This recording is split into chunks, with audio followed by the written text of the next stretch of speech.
अवधूत चिंतन श्री गुरुदेव दत्त श्री स्वामी समर्थ. तुमच्या सगळ्यांचे आपल्या चॅनेलमध्ये मनापासून स्वागत आहे. बघा ताईंनो, श्रावणातल्या कोणत्याही शुक्रवारपासून या व्रताला तुम्ही सुरुवात करू शकता.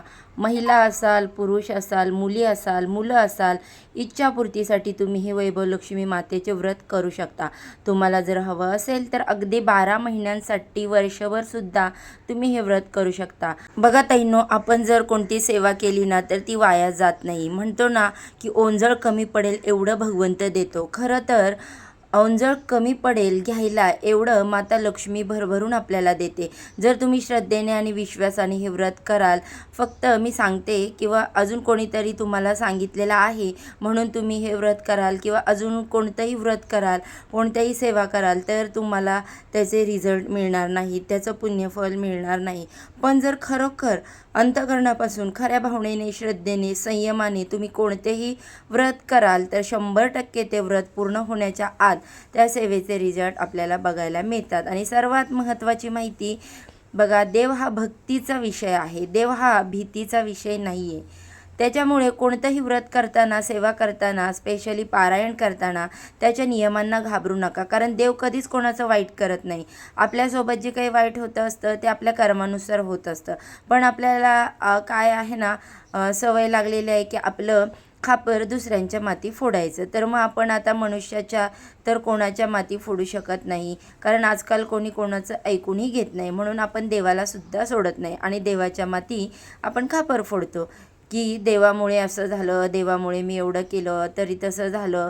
आपण प्रत्यक्षात आपल्या कर्माची ती फळं असतात आणि त्या ज्या काही आपण सेवा, व्रत, वैकल्प, पारायण करत असतो ना, तर त्यामुळे आपले जे भोग आहेत तर त्या भोगांची तीव्रता जी आहे तर ती कमी होत असते. जिथे तलवारीने हात काढायची तिथे फक्त सुई टोचल्यासारखा आपल्याला त्रास होत असतो, पण भोग हे आपल्याला भोगावेच लागतात.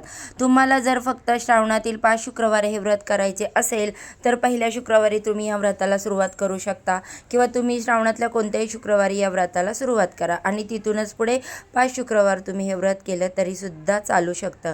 5 शुक्रवारचं तुम्ही हे व्रत करणार असाल तर 5व्या शुक्रवारी तुम्हाला या व्रताचं उद्यापन करायचं आहे किंवा तुम्ही श्रावणातल्या कोणत्याही शुक्रवारपासून 11 शुक्रवारी व्रताला सुद्धा सुरुवात करू शकता किंवा श्रावणातल्या कोणत्याही शुक्रवारपासून जर तुम्हाला 21 शुक्रवार हे व्रत करायचं असेल तरीसुद्धा तुम्ही करू शकता. ज्या शुक्रवारी तुम्ही व्रताला सुरुवात करणार आहात त्या शुक्रवारी संकल्प करायचा आहे. संकल्प करताना फक्त पहिल्या शुक्रवारी करायचा असतो, परत परत करायचा नसतो. हे व्रत तुम्ही तुमचं जर स्वतःचं घर घेण्याचं स्वप्न असेल, त्याच्यासाठी तुम्ही प्रयत्न करत आहात पण तुमचं घराचं स्वप्न पूर्ण होत नाही आहे तर त्यासाठी करू शकता. तुमच्या मिस्टरांचं प्रमोशन व्हावं यासाठी करू शकता. तुमच्या उद्योगधंदे, व्यवसाय असेल तर तो चांगला चालावा त्यासाठी करू शकता. संतान प्राप्तीसाठी तुम्ही हे व्रत करू शकता. तुमच्या मुलांना नोकरी लागावी त्यासाठी हे व्रत करू शकता किंवा तुमच्या घरामध्ये पैसा येतो पण तो टिकत नाही, आपलं घर नेहमी धनधान्याने भरलेलं असावं यासाठी तुम्ही हे व्रत करू शकता. तुम्ही कर्जमुक्तीसाठी हे व्रत करू शकता. तुम्ही आपल्या घराच्या सुखसमृद्धीसाठी सुद्धा हे व्रत करू शकता. तुमची जी कोणती इच्छा असेल त्यासाठी आणि तुमची कोणती इच्छा नसेल तरी माता लक्ष्मीची आधीच तुमच्यावर कायम कृपा राहावी, माता लक्ष्मीचा माझ्या घरामध्ये कायम वास्तव्य राहावं यासाठी सुद्धा 12 महिने तुम्ही हे व्रत करू शकता. या व्रताचा खूप काही नियम नाही. फक्त शुक्रवारच्या दिवशी घरामध्ये नॉनव्हेज बनवू नका, घरातील मंडळींना ते खाऊ देऊ नका आणि आपल्या स्वतःचा तर विषयच येणार नाही. शुक्रवारच्या दिवशी ब्रह्मचर्य पालन करा. एखाद्या शुक्रवारी जर मासिक पाळी असेल तर त्या शुक्रवारी फक्त उपवास धरा आणि तो शुक्रवार आपल्याला 5 शुक्रवारमध्ये किंवा 11 शुक्रवार, 21 शुक्रवारमध्ये काउंट करायचा नाही. सेम तुम्ही जर कुठे गावाला वगैरे गेला तर तुम्ही उपवास धरा पण तेवढा शुक्रवारमध्ये तो शुक्रवार काउंट करू नका. सेम तुम्हाला जर सुतक असेल तर उपवास धरायचा पण ते शुक्रवार त्या 11 शुक्रवारमध्ये किंवा 21 शुक्रवारमध्ये किंवा 5 शुक्रवारमध्ये काउंट करायचे नाही. वैभवलक्ष्मी व्रत तुम्ही 11 शुक्रवार केलं तर 11 शुक्रवारी उद्यापन करायचं, 21 शुक्रवार केलं तर 21व्या शुक्रवारी उद्यापन करायचं आणि 5 शुक्रवार केलं तर 5 शुक्रवार झाले की मग तुम्हाला उद्यापन करायचं आहे. वैभवलक्ष्मी व्रत आपण एक वेळा जेवण करून करत असतो. जर तुम्हाला उपवास झेपत नसेल तर तुम्ही उपवास न करता हे व्रत केलं तरीसुद्धा चालू शकता. फक्त त्या दिवशी जे काही तुम्ही जेवण करत आहात ते सात्विक असावं, कांदा लसूण वापर नसावा आणि उपवास सोडण्यासाठी जे काही आपण स्वयंपाक बनवतो त्याच्यामध्ये शक्यतो कांदा लसूण वापर करू नका. कारण जो काही तुम्ही स्वयंपाक बनवणार आहात त्याचा सुद्धा नैवेद्य आपण देवीला दाखवत असतो, म्हणून कांदा लसणाचा वापर करायचा नाही. आणि या दिवशी स्वयंपाक बनवताना आवर्जून खीर बनवायची. माता लक्ष्मीला खीर आवडीची आहे म्हणून खीर बनवू शकता. बाकी तुम्हाला जर खीर बनवायची नसेल तर कोणताही गोड पदार्थ तुम्ही बनवला तरीसुद्धा चालतो. फक्त या दिवशी गोड पदार्थ आवर्जून बनवायचा आहे. वैभव लक्ष्मी मातेच्या व्रताची पूजा जी असते तर ती सायंकाळी प्रदोष काळामध्ये केली जाते. सूर्य मावळल्यानंतर प्रदोष काळ म्हणजे सूर्य मावळण्याच्या 45 मिनिटांअगोदर आणि सूर्य मावळल्यानंतर 45 मिनिटांनंतर या वेळेत पूजा करायची असते. पण जर तुम्ही वर्किंग असाल, संध्याकाळी तुम्हाला पूजा करणं शक्य नसेल तर सकाळी तुम्ही पूजा केली तरीसुद्धा चालू शकतं किंवा दिवसभरामध्ये तुम्ही वेळेनुसार कधीही तुमच्या पूजा करू शकता. पण उपवास मात्र रात्री सोडायचा आहे. तुम्ही सकाळी जरी पूजन केलं आणि संध्याकाळी तुम्ही ऑफिसवरून वगैरे जेव्हा घरी येतात तर त्यावेळीसुद्धा देवासमोर दिवा जिथे आपण पूजा केलेली आहे तिथं दिवा लावायचा, धूप अगरबत्ती ओवाळायची, काहीतरी गोड बनवायचं, त्याचा नैवेद्य दाखवायचा किंवा जो काही स्वयंपाक तुम्ही बनवलेला असतो त्याचा नैवेद्य दाखवायचा आणि त्यानंतर मग जेवण करून आपल्याला रात्री उपवास सोडायचा असतो. आणि सकाळी तुम्ही जेव्हा पूजा करता त्यावेळेस तुम्ही फळाचा, साखरेचा, दूध साखरेचा कशाचाही नैवेद्य दाखवला तरीसुद्धा चालतो. उपवास करून जर तुम्हाला हे व्रत करायचं असेल तर तुम्ही साबुदाणा, भगर, राजगिरा, रताळी जे काही उपवासाचे पदार्थ आहेत ते एक वेळ खा आणि मग तुम्ही उपवास करू शकता. रात्री पूजन करून आरती कहाणी वाचून आपल्याला हा उपवास सोडायचा आहे. आणि जर तुम्हाला उपवास झेपत नसेल, डॉक्टरांनी उपवास करू नका असे सांगितलं आहे, पण तरीसुद्धा हे व्रत करण्याची इच्छा आहे तर तुम्ही जेवढा वेळ होईल तेवढा टाईम जेवता तर ते तुम्हाला जेवण करायचं आहे. आणि सेम या पद्धतीने फक्त पूजा करायची. तुम्हाला पूजेसाठी तुमच्या घरात जिथे जागा आहे तिथे जागा स्वच्छ करून घ्यायची, त्यावर चौरंग किंवा पाट ठेवायचा, त्यावर वस्त्र अंथरून घ्यायचं, रांगोळी काढायची. कोणत्याही पूजेची सुरुवात दीपपूजेने केली जाते, त्यामुळे सुरुवातीला दिवा लावून घ्यायचा, दिव्याचं पूजन करून घ्यायचं. माता लक्ष्मीचा तुमच्याकडे जो कोणता फोटो असेल तो ठेवायचा.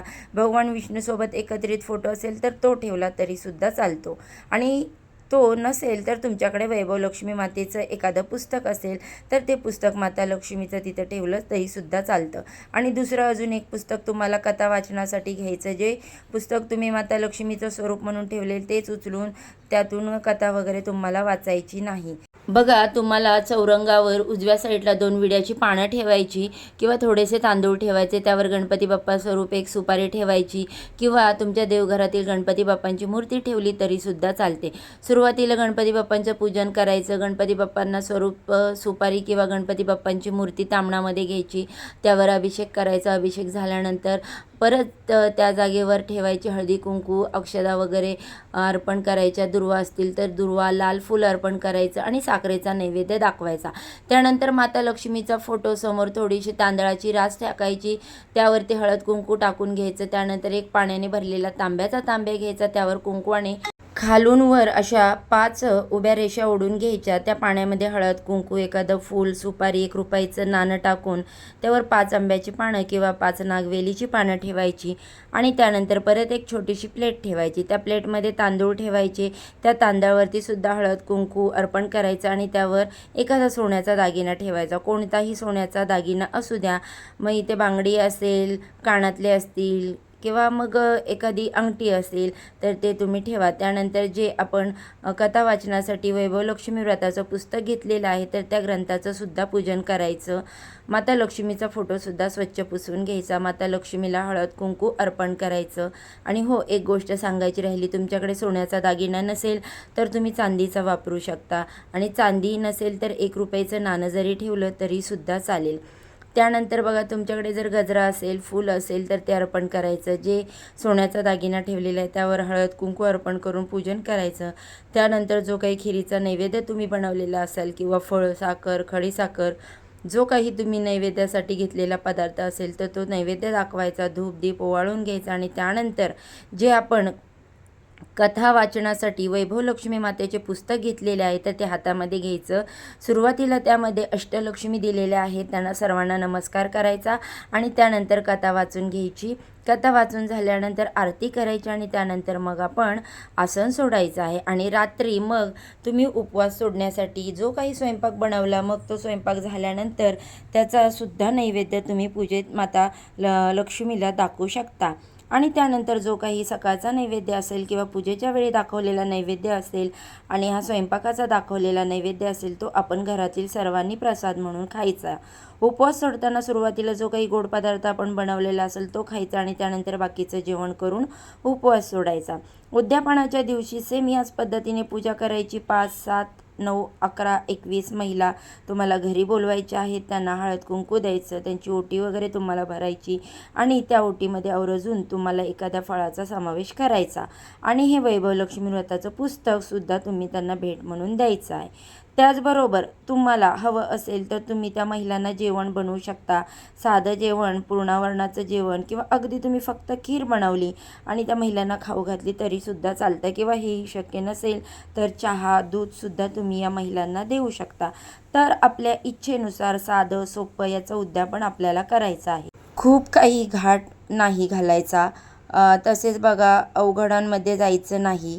या तुम्हाला शक्य असेल, तुम्हाला जमत असेल तर तुम्ही नक्की करा. पण एवढा काही त्याला मोठं करायची गरज नाही की त्या उद्यापनाला, त्या नियमांना घाबरून हे व्रत करावं की नाही करावं अशी मनामध्ये भीती निर्माण होईल. तर बघा, व्हिडिओमध्ये सांगितलेली माहिती तुम्हाला पटली असेल. चॅनेलवर पहिल्यांदा आपल्या नवीन आला असाल तर चॅनेलला सबस्क्राईब करा. जाता जाता व्हिडिओला एक लाईक करा.